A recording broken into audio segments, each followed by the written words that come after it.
Hello students, in this lecture we will study the topic microprocessor instruction set and computer languages. In the previous lectures we have completed the topics such as the architecture of microprocessor, the pin description of microprocessor, and basically we have studied about uh, architecture, pin diagram, and what operations can microprocessor perform and how these operations are performed. तो हमने last के lectures में micro processor के architecture और pin diagram के बारे में study किया और कौन कौन से प्रोसेसर ऑपरेशंस को परफॉर्म कर सकता है उसके बारे में स्टडी किया और ये ऑपरेशंस कैसे परफॉर्म होते हैं. For example memory read, memory write, input output read, input output right, ये डिफरेंट डिफरेंट ऑपरेशंस कैसे परफॉर्म होते हैं उसको हमने टाइमिंग डायग्राम के हेल्प से समझा. तो लास्ट के लेक्चर्स में हमने इतने टॉपिक्स को कवर किया. Now in this lecture and इसके आगे के जो लेक्चर्स होंगे, इसके आगे के जो कुछ लेक्चर्स होंगे उसमें हम बेसिकली माइक्रो प्रोसेसर 8085 के इंस्ट्रक्शन सेट के बारे में जानेंगे कि 8085 माइक्रो प्रोसेसर में कौन कौन से इंस्ट्रक्शंस यूज होते हैं. Now we will study about the instruction set of 8085 microprocessor. Okay, तो इंस्ट्रक्शन सेट को स्टडी करने से पहले first of all we should know some basic concepts like हमें ये पता होना चाहिए कि जो प्रोसेसर है वो कौन सी लैंग्वेज में ऑपरेशंस को परफॉर्म करता है. तो processor recognise and operates in binary numbers. Processor जो भी इंस्ट्रक्शंस को रिकॉग्नाइज करता है या जिन भी ऑपरेशंस को परफॉर्म करता है वो सारे बाइनरी लैंग्वेज में परफॉर्म होते हैं. Binary language means in the form of bits, means binary digits, that is 0 और 1. तो 0 या 1 के फॉर्म में प्रोसेसर ऑपरेशंस को परफॉर्म करता है. ओके, जो भी so first point is microprocessor recognise and operate in binary numbers. तो ये जो बाइनरी नंबर्स हैं 0 और 1 के फॉर्म में, इन बाइनरी नंबर्स का जो ग्रुप होता है उस ग्रुप को कहते हैं वर्ड. यहाँ पर टर्म लिखा हुआ है वर्ड लेंथ. तो what is the meaning of word? Word is basically the group of bits. ठीक है, तो कुछ बिट्स के ग्रुप को कहते हैं वर्ड. तो जो कोई भी अभी 8085 की बात नहीं कर रहे हैं, कोई भी प्रोसेसर है तो हर प्रोसेसर का अपना अलग वर्ड होता है. Word means group of bits. Her processor का अपना स्पेसिफिक लैंग्वेज होता है, वर्ड होता है और उनका डिफरेंट डिफरेंट मीनिंग होता है. तो वर्ड का मतलब हो गया यहाँ पर group of bits. And what is the meaning of word length? In the same way, word length is also specific to a processor. Means every processor has a different word length. Word length indicates the number of bits that microprocessor processes at a time. मतलब word length ये बताता है कि कोई micro processor एक समय में कितने नंबर ऑफ बिट्स पे प्रोसेसिंग कर सकता है. फॉर एग्जांपल 8085 माइक्रो प्रोसेसर के बारे में हमने स्टडी किया तो वहाँ पर देखा कि 8085 कितने बिट का प्रोसेसर है, उसका वर्ड लेंथ होता है 8. It means the 8085 microprocessor has word length 8, means that the 8085 microprocessor can operate on 8 number of bits at a time. Okay, तो word length का मतलब होता है कि बिट्स के वो नंबर जिन पर प्रोसेसर एक बार में प्रोसेसिंग कर सकता है एक टाइम पे. ओके, देन तो वर्ड लेंथ जो है वो हर प्रोसेसर की अलग अलग हो सकती है. फॉर एग्जांपल जब हमने इवोल्यूशन पढ़ा था प्रोसेसर का, है ना, तो उस टाइम पे हमने देखा था तो जो फर्स्ट माइक्रो प्रोसेसर जो इन्वेंट हुआ था इंटेल कंपनी ने, जो जिसको इन्वेंट किया था या बनाया था, उसका नाम क्या था? इंटेल 4004. तो इंटेल 4004 कितने बिट का प्रोसेसर है? 4 बिट का. अब 8085 माइक्रो प्रोसेसर की बात करें जो हम लोग पढ़ रहे हैं तो वो कितने बिट का प्रोसेसर है? 8 बिट का. तो सिमिलरली हमने इवोल्यूशन में भी देखा था कि the processors can be of different different word length like 4 bit processor, 8 bit processor and 16 bit processor, 32 bit processor, 64 bit processor. तो ऐसे डिफरेंट डिफरेंट वर्ड लेंथ के प्रोसेसर्स होते हैं। तो वर्ड लेंथ क्या डिफाइन करता है? It defines the number of bits that micro processor processes at a time. Okay okay, now word length की बात की हमने। उसके बाद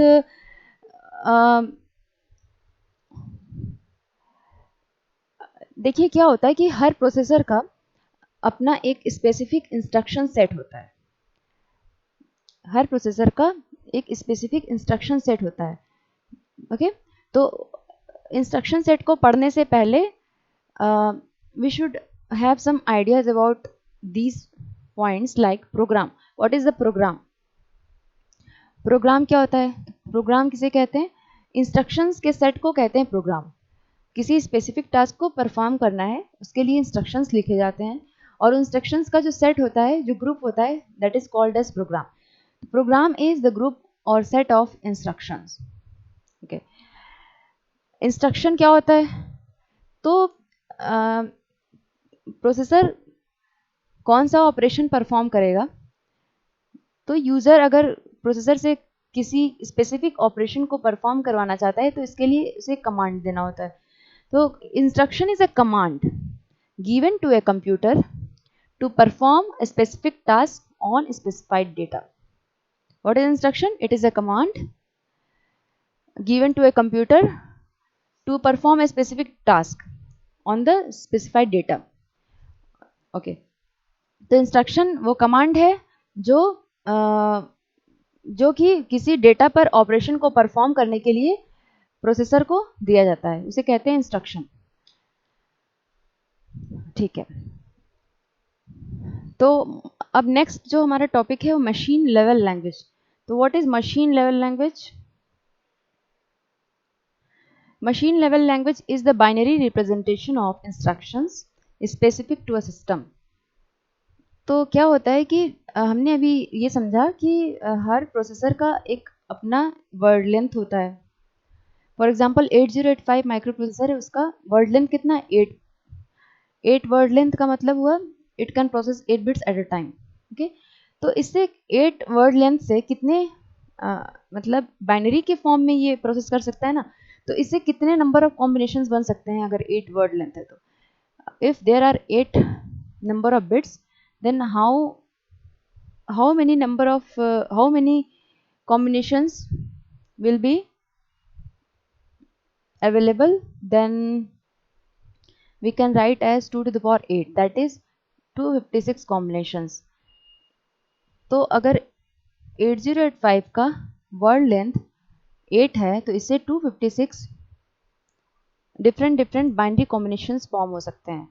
ओके, अब ऐसा किसी भी प्रोसेसर के साथ है, अगर 4 बिट का प्रोसेसर होगा तो उसे two the power 4 binary combinations form हो सकते हैं। अब ये उस डिज़ाइनर जो प्रोसेसर को जो डिज़ाइन कर रहा है, उस डिज़ाइनर के ऊपर है कि वो इनमें से कौन कौन से कॉम्बिनेशंस को यूज़ कर रहा है। तो जो डिज़ाइनर है वो पर्टिकुलर कॉम्बिनेशंस को यूज़ करता है, उनको कुछ मीनिंग प्रोवाइड करता है कि इस कॉम्बिनेशन का क्या मीनिंग होगा, और वो मीनिंग कैसे प्रोवाइड करता है? With the help of logic gates. Okay, तो लॉजिक गेट्स के थ्रू उस पर्टिकुलर कॉम्बिनेशन को मीनिंग प्रोवाइड करता है, और इस तरह से इंस्ट्रक्शन फॉर्म होता है। तो 8085 माइक्रो प्रोसेसर की बात करें तो इसमें 8 बिट का ये प्रोसेसर है, तो टोटल 256 कॉम्बिनेशंस बन सकते हैं। 256 कॉम्बिनेशंस में से माइक्रो प्रोसेसर के पास टोटल 246 जो कॉम्बिनेशंस हैं वो 8085 माइक्रो प्रोसेसर के बिट पैटर्न्स हैं। ओके, जरूरी नहीं है कि सारे ही कॉम्बिनेशंस को यूज किया जाए, ये डिजाइनर के ऊपर है कि वो कौन कौन से कॉम्बिनेशंस को सेलेक्ट करता है। Then in 8085 microprocessor there are total number of 74 instructions. तो ये जो टोटल इंस्ट्रक्शंस का सेट है इसी को कहते हैं इंस्ट्रक्शन सेट। तो मशीन लेवल लैंग्वेज मींस कि प्रोसेसर जो भी ऑपरेशन परफॉर्म कर रहा है उसको 0 और 1 के फॉर्म में कर रहा है, तो वही जो रिप्रेजेंटेशन होता है इंस्ट्रक्शंस का या डेटा का बाइनरी के फॉर्म में, उसी को कहते हैं मशीन लेवल लैंग्वेज। जो इंस्ट्रक्शंस मैंने आपको बताया कि जो भी इंस्ट्रक्शंस हैं बाइनरी के फॉर्म में, उसको डिज़ाइनर मीनिंग प्रोवाइड करता है with the help of logic gates. Okay, तो ये जो इंस्ट्रक्शंस हैं 256 में से जो टोटल 256 कॉम्बिनेशन है, इसमें से जो टोटल 246 को यूज किया गया है और 74 इंस्ट्रक्शंस हैं। तो ये जो प्रोसेस 8085 जब इनको ऑपरेट करता है तो बाइनरी के फॉर्म में ही ऑपरेट करता है, बाइनरी नंबर के फॉर्म में। तो इसी को बोलते हैं machine level language, binary representation of instructions, it is called as machine level language. Now machine level language जो है, मशीन लेवल लैंग्वेज का सिंपल मीनिंग ये हो गया कि इंस्ट्रक्शन सेट का या इंस्ट्रक्शन डिफरेंट इंस्ट्रक्शंस का जो बाइनरी इक्विवेलेंट है, बिकॉज प्रोसेसर परफॉर्म्स और executes that instruction in the form of machine level language, in the form of zeros and ones. तो ये जो मशीन लेवल लैंग्वेज है किसी एक स्पेसिफिक प्रोसेसर के लिए, वो दूसरे प्रोसेसर के लिए सेम नहीं होगा, that will be different. The machine level language is different for different microprocessors, because the instruction set of every microprocessor is different, and this machine level language is specific to a system. We can also call that machine level language is system dependent or machine dependent. मतलब कि एक system के लिए जो machine level language है वो दूसरे पे यूज नहीं किया जा सकता, that is specific to a system. अच्छा, मशीन लेवल लैंग्वेज जो है वो जीरो और वंस के फॉर्म में होती है, बाइनरी के फॉर्म में। तो किसी यूज़र के लिए या किसी मतलब यूज़र के लिए जिसे ये बहुत डिफरेंट है, बहुत डिफ़िकल्ट है कि जो इंस्ट्रक्शंस है उसको बाइनरी के फॉर्म में याद रखा जाए या बाइनरी के फॉर्म में उनको रिकॉग्नाइज किया जाए।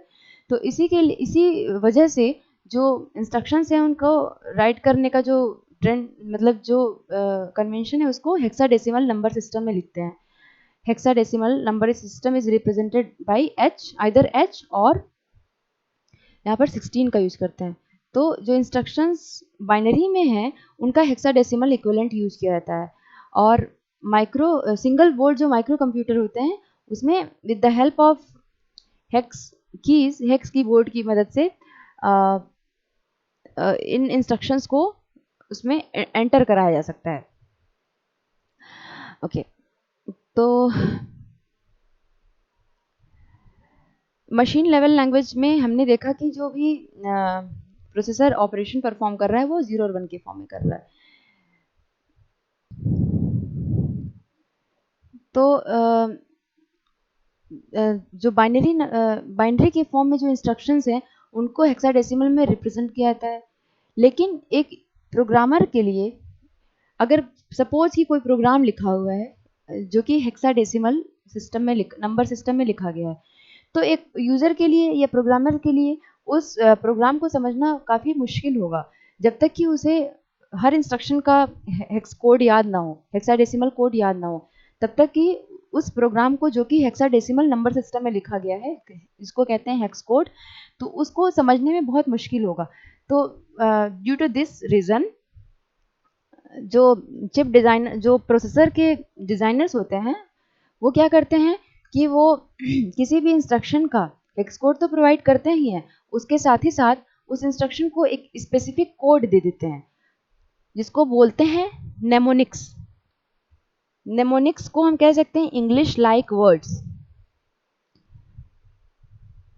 ओके, तो जो भी इंस्ट्रक्शन है उसका हेक्स कोड जो भी है उस इंस्ट्रक्शन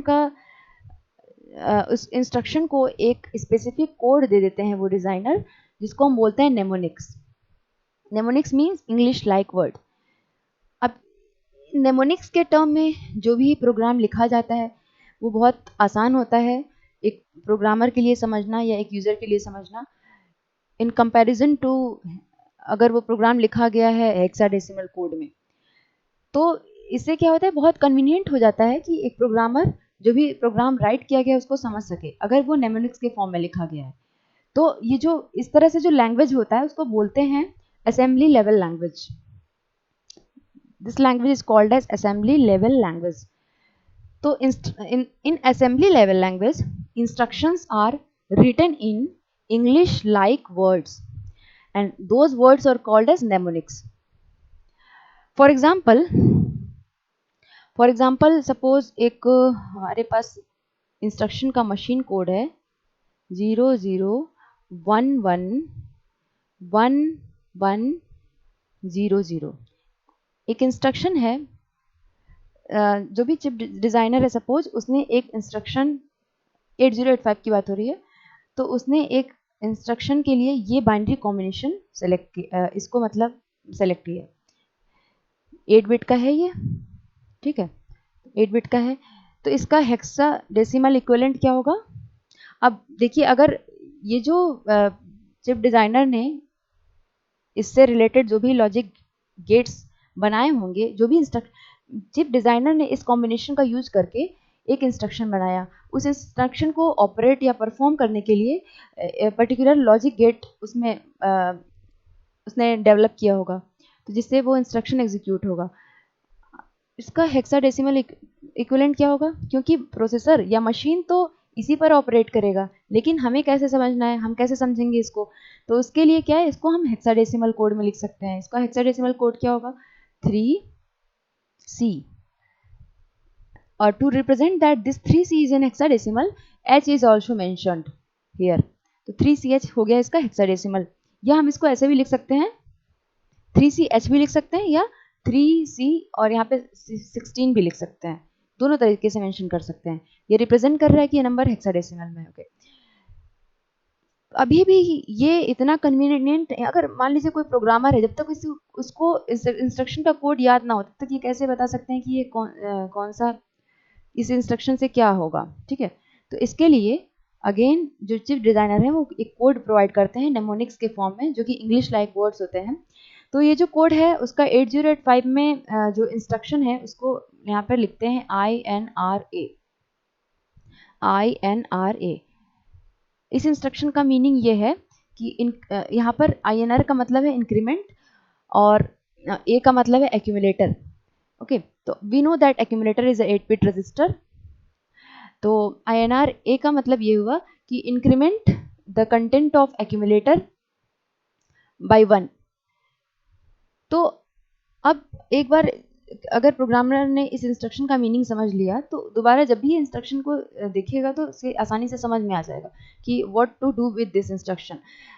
अगर इसको देखा जाए, इस बाइनरी फॉर्मेट को या इस हेक्साडेसिमल कोड में जो लिखा गया है, तो इसके कंपैरिजन में ये जो नेमोनिक्स के फॉर्म में ये जो इंस्ट्रक्शन लिखा गया है वो ज़्यादा कन्वीनियंट है। तो इस तरह से जो इंस्ट्रक्शंस लिखे जाते हैं और इस तरह से जो प्रोग्रामिंग की जाती है नेमोनिक्स के फॉर्म में, नेमोनिक्स मतलब इंग्लिश लाइक वर्ड्स, तो इस फॉर्म में जो भी प्रोग्रामिंग की जाती है नेमोनिक्स के फॉर्म में, उसको बोलते हैं assembly level language. Okay, this is called as assembly level language. तो मैंने आपको एक एग्जांपल से बताया, तो assembly level language is also machine dependent. मतलब एक सिस्टम के लिए जो भी असेंबली लेवल लैंग्वेज लिखा गया है, जो भी प्रोग्रामिंग असेंबली लेवल लैंग्वेज में लिखी गई है, उसको एक सिस्टम से दूसरे सिस्टम पर ट्रांसफर नहीं किया जा सकता। That is also this language is also machine dependent. तो मशीन लेवल लैंग्वेज और अभी हम असेंबली लेवल लैंग्वेज की बात करें, तो असेंबली लेवल लैंग्वेज जो है वो भी एक सिस्टम से दूसरे सिस्टम पर ट्रांसफरेबल नहीं है जब तक कि दोनों सिस्टम्स एक दूसरे के कंपैटिबल ना हो। तो यहाँ पे हमने देखा कि मशीन लेवल लैंग्वेज और असेंबली लेवल लैंग्वेज दोनों ही सिस्टम डिपेंडेंट है। और ये जो मशीन लेवल लैंग्वेज है और असेंबली लेवल लैंग्वेज है, दोनों ही लो लेवल लैंग्वेजेस कहे जाते हैं, और दोनों ही लो लेवल लैंग्वेज है, ठीक है। तो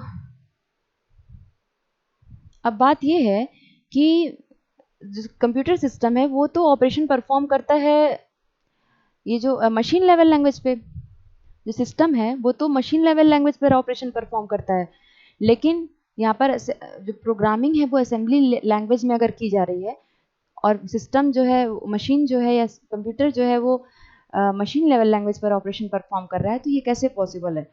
तो ये पॉसिबल है कि दो तरीके से पॉसिबल है। एक तो ये है कि मैनुअली जो भी प्रोग्राम है उसका हेक्स कोड मैनुअली लिखा जाए और उसको मैनुअली एंटर कराया जाए। दूसरा तरीका ये है कि दूसरा तरीका ये है कि उसको पहले सिस्टम पर राइट किया जाए एक प्रोग्राम की मदद से, जिसको बोलते हैं एडिटर इन ASCII कोड, और उसके बाद असेंबलर की मदद से, असेंबलर क्या करता है, असेंबलर असेंबली लेवल लैंग्वेज को मशीन लेवल लैंग्वेज में कन्वर्ट करता है। तो इस तरीके से जो कन्वर्जन है हो सकता है असेंबली लेवल लैंग्वेज का मशीन लेवल लैंग्वेज में। अब हाई लेवल लैंग्वेज की बात करते हैं। तो हाई लेवल लैंग्वेज क्या होता है? तो देखिए, दोनों जो लैंग्वेजेस थे, मशीन लेवल लैंग्वेज और असेंबली लेवल लैंग्वेज, ये दोनों लैंग्वेजेस जो है मशीन डिपेंडेंट हैं। ठीक है, तो इस प्रॉब्लम को ओवरकम करने के लिए कुछ एडवांस्ड जो लैंग्वेजेस हैं जिनको कहते हैं high level language, for example BASIC, C plus plus etcetera, Java etcetera. तो ये जो लैंग्वेजेस होते हैं high level language, these languages are machine independent. Machine independent का मतलब एक मशीन के लिए जो प्रोग्रामिंग की गई है उसको उसी, अगर वो हाई लेवल लैंग्वेज में है तो उसी का यूज़ दूसरे सिस्टम पर भी किया जा सकता है। अब ये पॉसिबल कैसे है? मतलब जो भी मशीन है या जो भी सिस्टम है वो उसका ऑपरेशन किस में होगा? उसका ऑपरेशन तो बाइनरी लैंग्वेज में ही होगा। मशीन तो बाइनरी या बिट्स पे ही ऑपरेट करेगी, लेकिन प्रोग्रामिंग लिख रहा है हाई लेवल लैंग्वेज में, और वो भी सिस्टम इंडिपेंडेंट है। मतलब systems to system different different high level programming करने की जरूरत नहीं है अगर हाई लेवल लैंग्वेज में लिख रहा है तो इसमें क्या है कि देखिए, इसमें हाई लेवल लैंग्वेज जो है, ठीक है, पहली बात तो ये है कि जैसे असेंबली लेवल लैंग्वेज में जो भी प्रोग्रामिंग लिखी जा रही थी, जो वर्ड्स हैं उसको बोलते हैं नेमोनिक्स। और हाई लेवल लैंग्वेज में जो भी मतलब इंस्ट्रक्शंस यूज़ किए जाते हैं, वो जिस चीज़ उनको लिखते हैं, और वो जो लिखने का तरीका उसको बोलते हैं स्टेटमेंट्स। वो भी इंग्लिश लैंग्वेज के ही फॉर्म में होते हैं। तो हाई लेवल लैंग्वेज में भी, असेंबली लेवल लैंग्वेज में जो वर्ड्स यूज किए जा रहे हैं उसको नेमोनिक्स बोलते हैं, और हाई लेवल लैंग्वेज में इंस्ट्रक्शंस के लिए जो वर्ड्स यूज किए जा रहे हैं उसको बोलते हैं स्टेटमेंट्स। तो हाई लेवल लैंग्वेज तो हो गया प्रोग्रामिंग करने का तरीका, लेकिन मशीन इसको कैसे समझेगा? तो इसके लिए दो प्रोग्राम्स हैं, कंपाइलर और एक इंटरप्रेटर। कंपाइलर और इंटरप्रेटर, इनकी मदद से हाई लेवल लैंग्वेज को मशीन लेवल लैंग्वेज में कन्वर्ट किया जा सकता है। ओके, तो और ये जो कंपाइलर और ये जो इंटरप्रेटर हैं, वो डिफरेंट मशीन या डिफरेंट प्रोसेसर के लिए का अपना एक अलग कंपाइलर या इंटरप्रेटर होगा। कंपाइलर और interpreter is specific to a processor. तो अच्छा, इन दोनों में डिफरेंस क्या है? जो कंपाइलर है वो एक ही बार में पूरे प्रोग्राम को हाई लेवल लैंग्वेज से मशीन लेवल लैंग्वेज में कन्वर्ट कर देता है, और जो इंटरप्रेटर है वो पहले एक इंस्ट्रक्शन को हाई लेवल लैंग्वेज से मशीन लेवल लैंग्वेज में कन्वर्ट करेगा, उसके बाद नेक्स्ट को करेगा। मतलब कि जो इंटरप्रेटर है वो instruction by instruction high level language से मशीन लेवल लैंग्वेज में कन्वर्ट करता है। Okay, so these are some basics about these are some basics before starting to the instruction set of 8085 microprocessor. So let us discuss the next topic. अब एक बार instruction को discuss कर लेते हैं. What is instruction? So we know that instruction is a command that is given to the computer to perform a specific task on the given data, and the instruction, this is called the instruction. Okay, तो कोई भी instruction है उसके दो parts होते हैं. Each instruction has two parts. The first part is called as operation code and the second part is called as operand. Operation code को ऐसे भी लिखते हैं ऑप कोड, शॉर्ट फॉर्म में लिखते हैं ऐसे ऑप कोड. तो every instruction has two parts. First part is called as operation code, that is also named as opcode, and the second part is called as operand. अब what is the meaning of opcode और operand? तो अगर opcode की बात करें या operation code की बात करें, तो opcode ये बताता है, किसी भी इंस्ट्रक्शन का ऑपकोड ये बताता है कि किस तरह का ऑपरेशन परफॉर्म करना है. Opcode specifies that what kind of operation is to be performed. It specifies the task to be performed.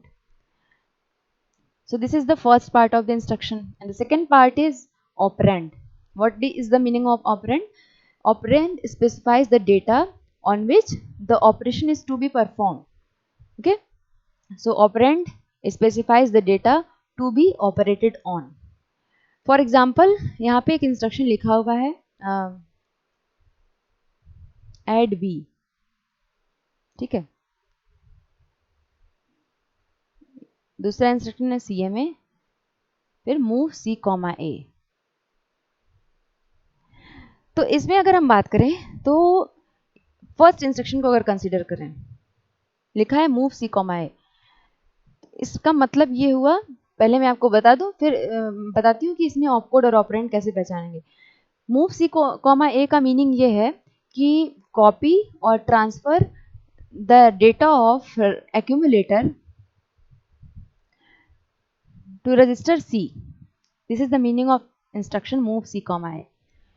तो इसमें किस तरह का ऑपरेशन परफॉर्म हो रहा है, that is called as op code और ऑपरेशन कोड। तो मूव सी कॉमा ए में जो ऑपरेशन परफॉर्म हो रहा है वो मूव मीन्स कॉपी करना है इसमें, ठीक है, तो इसको कहेंगे ऑप कोड या ऑपरेशन कोड। और सी कॉमा ए जो है मतलब कौन सी डेटा पर ऑपरेशन परफॉर्म हो रहा है, तो इसे बोलेंगे operand.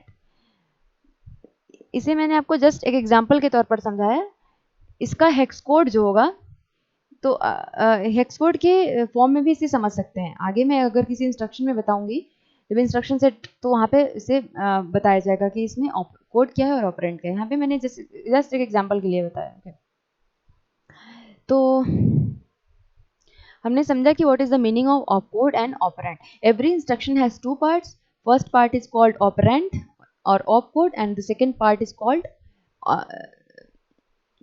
every instruction has two parts, and first part is called as operation code or opcode and the second part is called operand. So what is the meaning of operation code? Meaning of operation code is what kind of operation is to be performed, and the meaning of operand is the data on which the operation is going to be performed. Okay, तो ये तो instruction की बात कर ली हमने कि instruction जो है वो उस इंस्ट्रक्शन को मतलब इंस्ट्रक्शन में कौन कौन सी इंफॉर्मेशन होती है। तो दो इंफॉर्मेशन हो गई, ऑपरेशन कोड और ऑपरेंड की। अब इंस्ट्रक्शंस को जो है कि अलग अलग बेसिस पर कैटेगराइज किया जाता है। अलग अलग बेसिस पर इंस्ट्रक्शंस को अलग अलग तरीके से कैटेगराइज किया जाता है। फॉर एग्जांपल यहाँ पर अगर वर्ड साइज की बात करें तो मतलब जो इंस्ट्रक्शन का लेंथ है उसके अकॉर्डिंगली इंस्ट्रक्शन को कैटेगराइज किया गया 3 पार्ट्स में, 1 byte instruction, 2 byte instruction and 3 byte instruction. तो depending on the word size और word length there are 3 types of instructions in 8085 microprocessor: 1 byte instructions, 2 byte instructions and 3 byte instructions। तो 1 byte instructions का क्या मतलब हुआ? देखिए हर instruction को memory में जब स्टोर कराते हैं तो मेमोरी में जो एक लोकेशन होता है वो कितने बाइट का होता है? 1 बाइट का। जनरली मेमोरी में जो 1 लोकेशन है वो 1 बाइट का या 1 रजिस्टर 1 बाइट का। It means that 1 register can store 8 number of bits और 1 बाइट, ठीक है। तो जो 1 बाइट इंस्ट्रक्शंस होते हैं, तो 1 बाइट इंस्ट्रक्शंस को अगर मेमोरी में स्टोर कराया जाए तो that instructions will take only 1 byte in the memory, ठीक है। उसी 1 बाइट में उस इंस्ट्रक्शन का ऑपरेशन कोड भी होगा और ऑपरेंड भी होगा। So the 1 byte instructions take 1 byte in the memory and these instructions include the opcode and operand in the same byte. For example, move c comma a, add b, cma। move c comma a का मतलब मैंने आपको बताया कि copy और transfer the content of accumulator to register c। add b का मतलब होता है कि add the content of register b to the accumulator and cma का मतलब होता है complement the content of accumulator. So these are some examples of 1 byte instructions. अभी हम क्या पढ़ रहे हैं, अभी हम इंस्ट्रक्शंस की डिफरेंट डिफरेंट कैटेगरी के बारे में पढ़ रहे हैं. The first category is instruction word size. Okay, उसके बाद पहले हम कैटेगरी के बारे में पढ़ेंगे कि इंस्ट्रक्शंस को कैसे क्लासीफाई किया जाता है. उसके बाद हम इंस्ट्रक्शन सेट के बारे में पढ़ेंगे. तो first we are discussing about the types of instructions depending on the word size और word length. Okay, word size. Okay, actually instruction word size की बात हो रही है यहाँ पर. तो 1 बाइट इंस्ट्रक्शन हो गया. Then the next type is 2 byte instructions. तो 2 बाइट इंस्ट्रक्शंस जो हैं, अगर उनको मेमोरी में स्टोर कराया जाए तो such type of instructions will take 2 locations और 2 रजिस्टर्स और 2 बाइट्स इन द मेमोरी. इनको अगर मेमोरी में स्टोर कराया जाए तो 2 बाइट्स की जरूरत पड़ेगी, जिसमें से जो फर्स्ट बाइट होता है, फर्स्ट बाइट ऑप कोड को बताता है. First byte specifies the operation code, means first byte ये बताता है कि किस तरह का ऑपरेशन परफॉर्म करना है, और सेकेंड बाइट ये बताता है कि कौन से डेटा पर ऑपरेशन परफॉर्म करना है. So the 2 byte instructions take 2 locations or 2 registers or 2 bytes in the memory, and the first byte specifies the operation code and the second byte specifies the operand.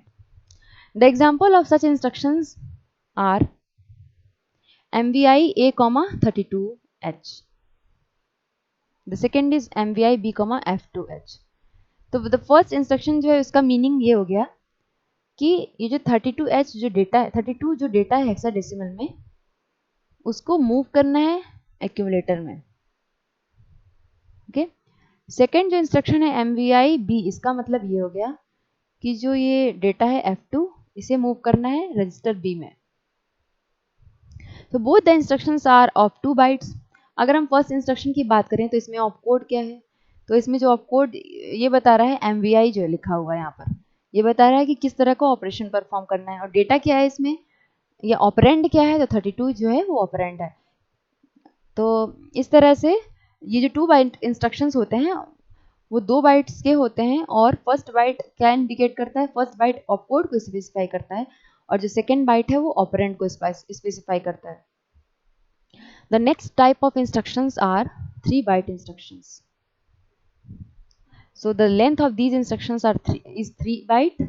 It means that if we store these kinds of instruction in the memory, then these instructions will take 3 locations or 3 registers or 3 bytes in the memory.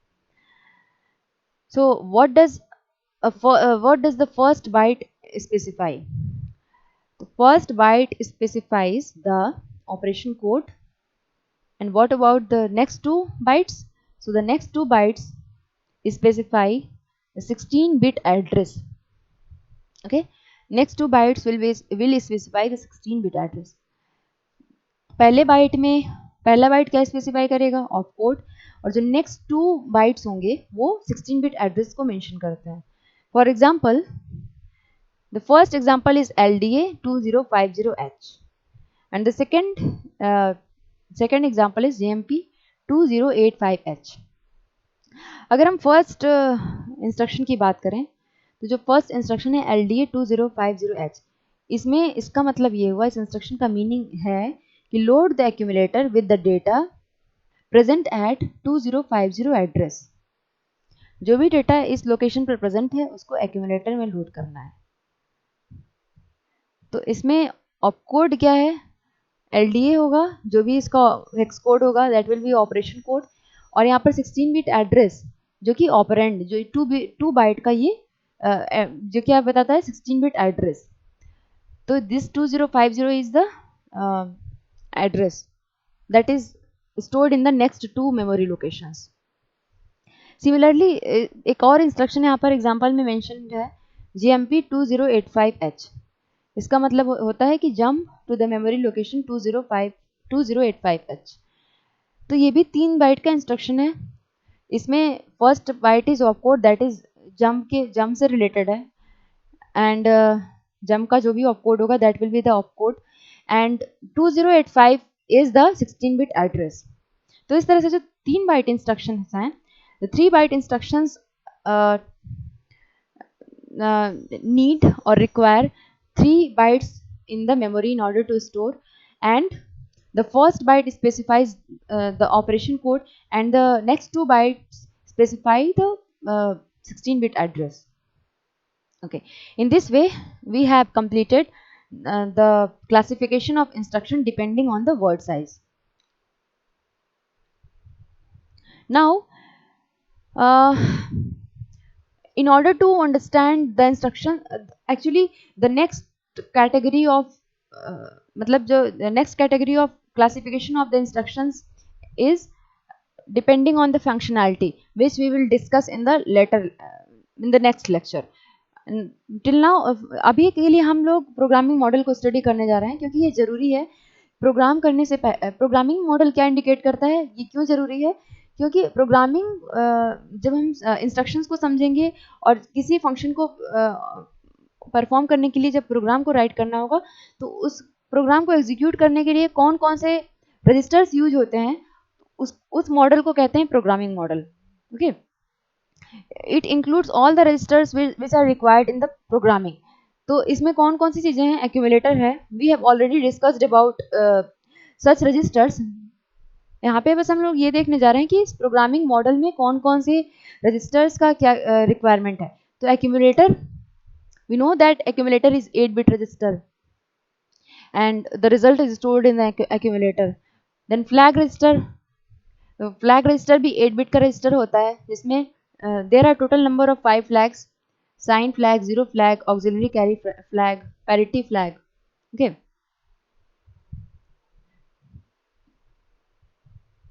okay, and carry flag. Then B, C, D, E, H, L, these registers are called as general purpose registers. These are of 8 bits. Stack pointer is of 16 bit. तो accumulator का क्या काम है? Accumulator का काम है कि जो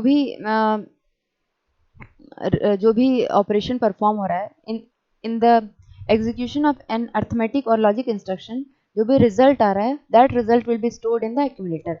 accumulator is an 8-bit register. Okay, और जो भी रिजल्ट आता है अर्थमेटिक या लॉजिक ऑपरेशन का, उसके थ्रू ये जो फ्लैग्स हैं, there are total 5 flags and that flags will be affected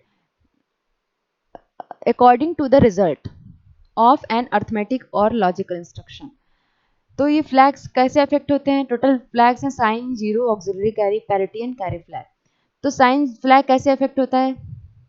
we have studied that sign flag is 1 when in the signed number the MSB, that is D7 bit, is 1 and it indicates the number is negative, and sign flag is 0 when the D7 bit of the result is 0 and it indicates that the number is a positive number. Then zero flag कब set होता है? When the result of an arithmetic or logic instruction is 0, then the zero flag is set, otherwise it is reset. अब अगर auxiliary carry की बात करें, तो auxiliary carry जो है वो फ्लैग कब सेट होता है या रीसेट होता है? So when there is a carry from D3 bit to the D4 bit, in that case auxiliary carry flag is set, otherwise it is reset. Then parity, it indicates the even parity or odd parity and accordingly it is set or reset. And at the last, carry flag. तो carry flag कब set या reset होता है? When in the execution of arithmetic operation, when the carry is generated, then the D7 when the carry is generated, then the carry flag will be set, otherwise it will be reset.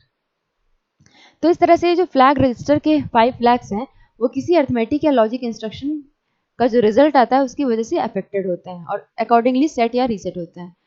अब VCDEHL ये general purpose registers कहे जाते हैं and these registers are of 8 bits, meaning that these registers can store the 8 bits. एक तो तरीका ये है कि इन रजिस्टर्स को अगर इंडिविजुअली यूज किया जाए तो इनमें 8 बिट्स की डेटा को स्टोर कराया जा सकता है. दूसरा तरीका ये भी है, अगर 16 बिट डेटा को स्टोर करना है तो that registers can be used in pairs. For example BC register pair, DE register pair and HL register pair.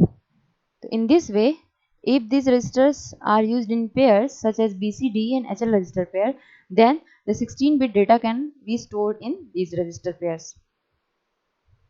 The next register is stack pointer, which is also of 16-bit. Stack pointer और ये जो program counter है, ये दोनों registers 16 bits के होते हैं and both the registers are memory pointer. For example, जो stack pointer है वो क्या कौन सी मेमोरी लोकेशन को पॉइंट करता है? तो स्टैक पॉइंटर भी एक 16 बिट का रजिस्टर है जिसमें स्टैक मेमोरी का जो स्टैक, पहले तो stack, what is stack? So stack is the portion of read write memory that can be used to store the data temporarily. तो जिस भी एड्रेस लोकेशन को स्टैक जहाँ से डिफाइन किया गया है वो एड्रेस स्टैक पॉइंटर में स्टोर होता है. Okay, so it stores or points to the stack memory location. Then program counter. The program counter is also of 16 bit. It is also a register which is of 16 bits. And program counter में क्या होता है? program counter में किस तरह का memory का address store होता है? तो जो नेक्स्ट इंस्ट्रक्शन एग्जीक्यूट होने वाला है उस इंस्ट्रक्शन का जो भी एड्रेस होगा that address will be stored in the program counter. So program counter is of 16-bit register and it stores the address of next instruction to be executed. तो इस तरह से हमने देखा प्रोग्रामिंग मॉडल में कौन कौन से रजिस्टर्स यूज होते हैं. यहाँ पे हमने देखा कि प्रोग्रामिंग मॉडल में कौन कौन से रजिस्टर्स यूज हो रहा है. तो so in the next lecture we will discuss about the addressing modes and मतलब ये भी एक तरह से हम कह सकते हैं कि इंस्ट्रक्शन का क्लासिफिकेशन ही है. The classification of instructions depending on the addressing modes. एक टॉपिक तो हमें ये पढ़ना है नेक्स्ट लेक्चर में, दूसरा टॉपिक पढ़ना है the classification of instructions depending on their functionality. So addressing mode की बात करें तो एड्रेसिंग मोड्स मैं भी आपको ओवरव्यू दे देती हूँ कि नेक्स्ट लेक्चर में हम क्या क्या पढ़ेंगे. तो एड्रेसिंग मोड्स में हम ये पढ़ेंगे कि depending on the addressing modes कितने तरीके के क्लासिफिकेशंस हो सकते हैं. So there are 5 classifications: immediate addressing mode, direct addressing mode, indirect addressing mode, then register addressing mode and implicit addressing mode. And this implicit addressing mode is also called as implied addressing mode. Then we will study the classification of instructions depending on the functionality. Okay? So there are total 5 kinds of instructions depending on the functionality. The first type is called as data transfer or copy operations. Second type is called as arithmetic operations. Third is called as logical operation. Fourth is called as branching operations. And fifth is called as machine control operations. So in this way, in this lecture, what we have studied, which topics we have studied. So इस lecture में हमने क्या क्या पढ़ा? इस lecture में हमने ये पढ़ा कि कुछ बेसिक कीवर्ड्स के बारे में पहले तो पढ़ा, लाइक वर्ड लेंथ क्या होता है, प्रोग्राम क्या होता है, what is instruction, what is different level of languages like low level language, high level language. Low level language में मशीन लेवल लैंग्वेज आती है और असेंबली लेवल लैंग्वेज आता है. हाई लेवल लैंग्वेज में जो फॉर एग्जांपल C++, इन्हें कहते हैं हाई लेवल लैंग्वेज. देन हमने देखा कि इंस्ट्रक्शंस को डिफरेंट क्लासिफिकेशन के बेसिस पे, डिफरेंट क्राइटेरिया के बेसिस पे कैसे क्लासिफाई किया जा सकता है. तो फर्स्ट हमने देखा कि depending on the word size the instructions can be classified as 1 byte instructions, 2 byte instructions and 3 byte instructions. उसके बाद हमने देखा प्रोग्रामिंग मॉडल को समझा. प्रोग्रामिंग मॉडल क्यों ज़रूरी है? क्योंकि जब इंस्ट्रक्शंस को समझने के बाद किसी ऑपरेशन को परफॉर्म करने के लिए प्रोग्राम लिखा जाता है तो उस प्रोग्राम को एग्जीक्यूट कराने के लिए कौन कौन से रजिस्टर्स की रिक्वायरमेंट है. that is represented by programming model. Okay, then we have just अब हमें नेक्स्ट लेक्चर में क्या पढ़ना है? अभी तक तो हमने इस लेक्चर में इतना पढ़ा. The next lecture we will study about the classification of instructions depending on the addressing modes. We have seen that total number of 5 classifications are there depending on the addressing modes, and then we will study about the classification of instructions depending on the functionality of the instructions. So there are also total number of 5 there are also total number of 5 types of instructions: data transfer operations, arithmetic operations, logical operations, branching operations, and machine control operations. So these topics we will study in the next lecture. Thank you.